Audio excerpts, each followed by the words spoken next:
Hi friends, എല്ലാവർക്കും നമസ്കാരം.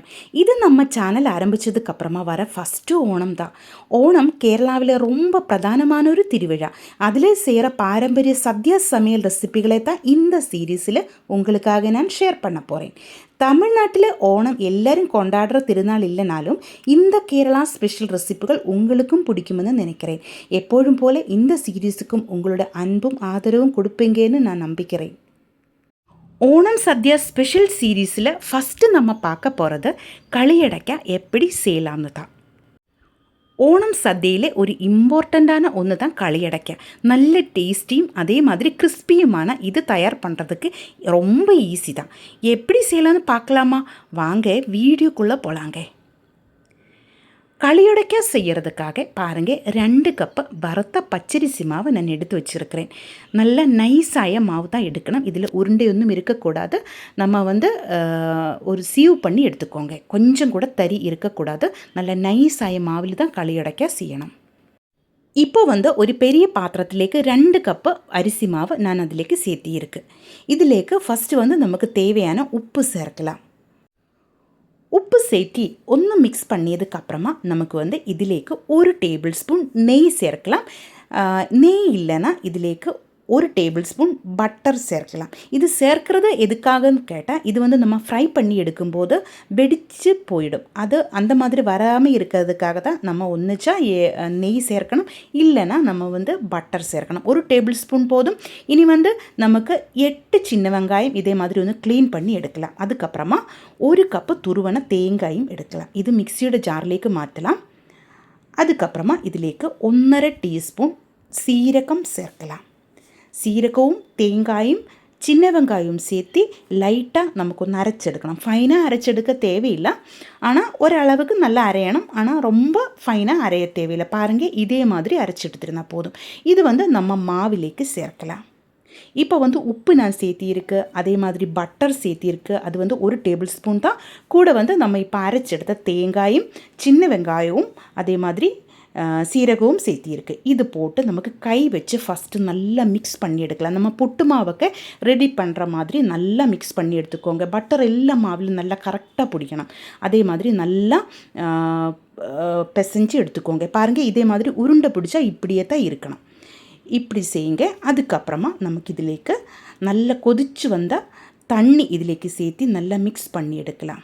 இனி நமக்கு கை வச்சு பிசைறதுக்கு கஷ்டமாக இருக்கும். அதனால் நான் ஒரு ஸ்பூன் வச்சு இதே மாதிரி மிக்ஸ் பண்ணி எடுத்துகிட்டே இருக்குது. நல்லா கொதிக்கிற தண்ணி சேர்த்து தான் நம்ம இதை மாவை ரெடி பண்ணி எடுக்கணும். ஸ்பூன் வச்சு இதே மாதிரி நல்லா மிக்ஸ் பண்ணியதுக்கப்புறமா நமக்கு கை தொடுற அளவில் சூடு வரும்போது நம்ம கை வச்சு இது நல்லா பிசைஞ்சு கரெக்டு பாகத்தில் எடுக்கலாம். அதிகம் தண்ணி ஆகி போகவும் கூடாது, ரொம்ப ட்ரையும் ஆக போகக்கூடாது. இதுக்கு ரெண்டிலும் இடையில நிற்கிற மாதிரி தான் நம்ம இந்த மாவை கரெக்டாக பிசைஞ்செடுக்கணும். கை வச்சு நல்லா பிசைஞ்செடுத்ததுக்கப்புறமா ஒரு 10 நிமிஷம் அப்படியே நமக்கு ரெஸ்ட் பண்ணுறதுக்காக வைக்கலாம். ஓணம் சദ്യയിൽ நேந்திரக்காய் சிப்ஸும் சர்க்கரை வரட்டியும் அதே மாதிரி களியடைக்காயும் சேர்த்து தான் கொடுப்பாங்க. நேந்திரக்காய் சிப்ஸும் சர்க்கரை வரட்டியும் எப்படி தயார் பண்ணுறதுன்னு முன்னாடி நம்ம சேனலில் நான் அப்லோட் பண்ணியிருக்கேன். அதனோட லிங்க் இந்த வீடியோட கீழே டிஸ்கிரிப்ஷனில் உங்களுக்காக ஷேர் பண்ணுறேன். இப்போ மாவு கரெக்டு பாகத்தில் நான் பிசைஞ்சு எடுத்திருக்கு. பாருங்கள், இதே மாதிரி தான் இடியப்பத்துக்காக நம்ம மாவு பிசையுமில்ல, அதே மாதிரி தான் இருக்கணும். இப்போ இது கரெக்டாக ஒரு 10 நிமிஷம் ஆயிடுச்சு. இனி நமக்கு இது சின்ன உருண்டையாக பிடிச்செடுக்கலாம். பாருங்கள், இப்படியே தான் சின்ன உருண்டையாக பிடிச்செடுத்தா போதும். உங்களுக்கு பார்க்குறதுக்காக இன்னும் கொஞ்சம் ஜூம் பண்ணி தான் நான் கேமரா செட் பண்ணியிருக்கேன். பாருங்கள், சின்ன உருண்டையாக தான் எடுத்திருக்கேன். இதே மாதிரி மாவு எல்லா மாவும் நமக்கு உருண்டையாக பிடிச்செடுக்கலாம். பச்சை நேந்திரக்காய் எனக்கு கிடைக்கல. மேக்ஸிமம் ட்ரை பண்ணியிருந்தது, ஆனால் இது வரைக்கும் எனக்கு கிடைக்கல. அதனால தான் அந்த வீடியோ இந்த சீரீஸில் எனக்கு ஷேர் பண்ண முடியுமா இல்லையான்னு கன்ஃபார்மாக தெரியல. எனக்கு கிடைச்சிருந்தா கண்டிப்பாக நான் புதுசாக ஒரு வீடியோ அதுக்காக செய்கிறேன். சர்க்கரை வரட்டியும் நேந்திரக்காய் சிப்ஸும் ஈஸியாகி டேஸ்டியாகி எப்படி தயார் பண்ணலாம் என்று கண்டிப்பாக உங்களுக்காக நான் ஷேர் பண்ணுறேன். இப்போ நம்ம மாவெல்லாம் கரெக்டாக உருண்டை பிடிச்சி எடுத்திருக்கிறேன். பாருங்கள், இவ்வளோ தான் இருக்கும். இனி நமக்கு இதை களியடைக்காய் பொரிச்செடுக்கலாம். அதுக்காக ஒரு சட்டியில் எண்ணெய் சூடாக்கி இருக்குது. நான் தேங்காய் எண்ணெய் தான் இதிலேக்கு சேர்த்திருக்கு. நல்லா சூடாயதுக்கப்புறமா இதே மாதிரி நம்ம உருண்டை இதிலேக்கு போட்டு ஃப்ரை பண்ணி எடுக்கலாம். நம்ம ஃபஸ்ட்டு சூடான எண்ணெயிலேக்கு போட்டதுக்கப்புறமா உடனே வந்து கலர் விடக்கூடாது. ஒரு 30 செகண்டு அப்படியே இருக்கணும். அதுக்கப்புறமா தான் நம்ம லைட்டாக இதே மாதிரி ஒன்றும் கலர் விட்டு எடுக்கலாம். ஒன்றும் இன்னொன்றில் ஒட்டி பிடிக்காமல் கரெக்டாக எடுக்கணும். களியடைக்காய் செய்யும்போது மேக்ஸிமம் நம்ம கவனமாக பார்க்க வேண்டியது லோ ஃப்ளேமில் வச்சு தான் நம்ம இந்த களியடைக்காய் செஞ்செடுக்கணும். இல்லைன்னா வெளியில் வந்து நல்ல கிறிஸ்பியாக இருக்கும், உள்ளே வந்து கரெக்டாக வேகாமல் இருக்கும். அதனால நம்ம லோ ஃப்ளேமில் வச்சு கொஞ்சம் டைம் எடுத்து தான் களியடைக்காய் ஃப்ரை பண்ணி எடுக்கணும். நல்ல கிறிஸ்பி ஆகிட்டு தான் இருக்கணும் களியடைக்காய். நல்ல ஒரு டேஸ்ட்டாக இருக்கும். இது வந்து சுகர் பேஷண்ட்ஸ்னு எல்லாம் சாப்பிடலாம். நினச்சா நம்ம இதில் வந்து இனிப்பு ஒன்றும் சேர்க்கறதில்ல. நல்ல ஒரு டேஸ்ட்டாக இருக்கும். நம்ம குழலப்பம் செய்யும்போதும் இதே மாவில் தான் செய்வாங்க. ஆனால் அதில் வந்து கொஞ்சம் கருத்து எள்ளெல்லாம் சேர்த்துடுவாங்க. இப்போ வந்து களியடைக்காய்க்கு இவ்வளோ போதும். பாருங்கள், கரெக்டாக இந்த கலரில் ஒரு பொன்னிறமாக ஆகும்போது நம்ம வந்து ஃப்ரை பண்ணி எடுக்கணும். எனக்கு ஒரு 20 நிமிஷம் தேவை வந்தது இது வந்து கரெக்டாக வரதுக்காக. பாருங்கள், நல்ல கிறிஸ்பியாக இருக்குது. நம்ம பாத்திரத்திலேக்கு போடும்போது நல்ல ஒரு சவுண்டு வரும். அந்த மாதிரி தான் நம்ம கிறிஸ்பியாக்கி எடுக்கணும்.